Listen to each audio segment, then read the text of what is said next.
नमस्कार दोस्तों, स्वागत है आपका हमारे चैनल पर।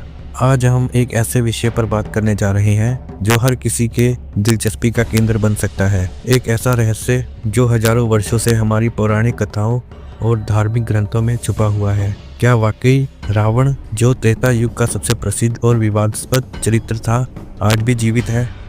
और अगर ऐसा है तो उसे श्रीलंका में कैसे खोजा गया? चलिए इन रहस्यों की परतें खोलने की कोशिश करते हैं और जानते हैं कि क्या सच में श्रीलंका में जिंदा रावण का कोई अस्तित्व है या यह केवल एक मिथक है। रावण का नाम सुनते ही हमारे दिमाग में रामायण की कहानी आ जाती है। रावण त्रेता युग के सबसे महान योद्धाओं और विद्वानों में से एक था।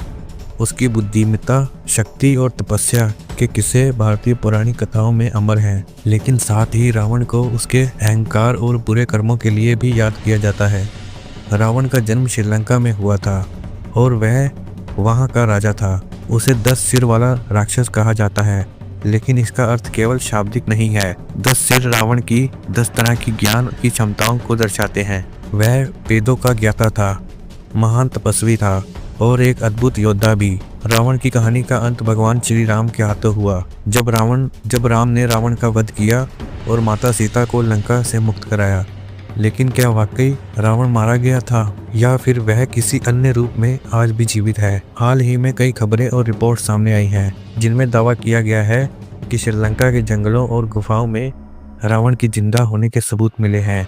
इन रिपोर्ट्स के अनुसार कुछ खोजकर्ताओं और धार्मिक विद्वानों ने श्रीलंका के घने जंगलों में एक रहस्यमयी गुफा खोजी है, जिसमें ऐसी चीजें मिली हैं जो रावण के समय से जुड़ी हो सकती हैं। यह भी कहा जा रहा है कि गुफा के अंदर किसी ऐसे व्यक्ति के निशान मिले हैं जो हजारों साल पुराने हो सकते हैं। गुफा में ऐसी तकनीकी संरचनाएं और शिलालेख मिले हैं जिन्हें अभी तक समझा नहीं जा सका है। क्या यह सच में रावण के जिंदा होने के प्रमाण हो सकता है? श्रीलंका के जंगलों में स्थित यह गुफा अत्यंत रहस्यमयी मानी जा रही है।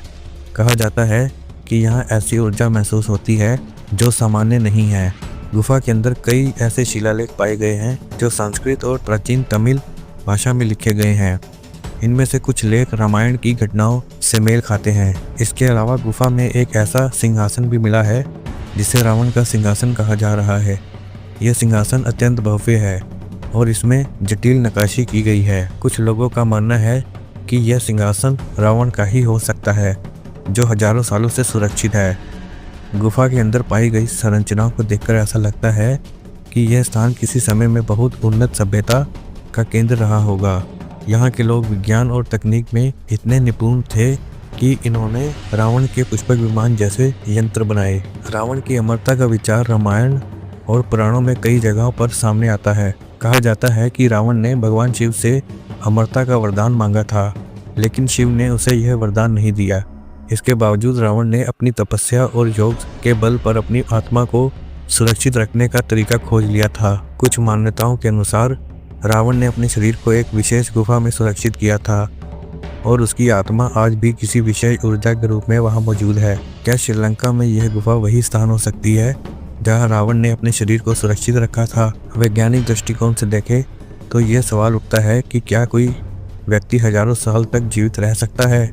आधुनिक विज्ञान के अनुसार यह संभव नहीं है, लेकिन अगर रावण जैसी उन्नत सभ्यता ने ऐसी तकनीकें विकसित कर ली थी तो आज भी हमारे लिए अज्ञात है, तो यह सोचने का विषय हो सकता है। श्रीलंका की गुफा में मिली संरचनाओं और शिलालेखों का अध्ययन करने के लिए वैज्ञानिकों की एक टीम बनाई गई है। यह टीम यह समझने की कोशिश कर रही है कि क्या ये संरचनाएं वाकई रावण के समय से जुड़ी हो सकती है या ये केवल एक प्राकृतिक संयोग है। धार्मिक दृष्टिकोण से रावण का जीवित होना या उसकी आत्मा का किसी रूप में मौजूद होना एक बड़ा विषय है। कुछ लोग इसे पौराणिक कथाओं के प्रमाण के रूप में देख रहे हैं, जबकि कुछ इसे महज एक अंधविश्वास मान रहे हैं। धार्मिक गुरुओं का मानना है कि रावण जैसा महान योद्धा और विद्वान अपनी अमरता के लिए कोई विशेष तकनीक या मंत्र खोज चुका था। अगर गुफा में मिले सबूत इस बात की पुष्टि करते हैं तो यह धर्म और विज्ञान दोनों के लिए एक बड़ी खोज हो सकती है। इस सवाल का जवाब फिलहाल देना मुश्किल है। श्रीलंका की गुफा में मिली संरचनाओं और शिलालेखों का अभी तक पूरा विश्लेषण नहीं हुआ है, लेकिन इतना तय है कि ये खोज हमें इतिहास और पौराणिक कथाओं और विज्ञान के बीच संबंधों पर दोबारा सोचने पर मजबूर करती है। अगर रावण वाकई आज किसी रूप में जीवित है तो यह मानवता के लिए एक अद्भुत रहस्य होगा। लेकिन अगर यह केवल एक कहानी है तो भी ये हमारी पौराणिक कथाओं की गहराई और उनके प्रमाण को दर्शाता है। दोस्तों, रावण का नाम इतिहास और पौराणिक कथाओं में हमेशा जिंदा रहेगा, लेकिन क्या वह आज भी सच में किसी रूप में जीवित है? यह सवाल अभी भी अनुत्तरित है।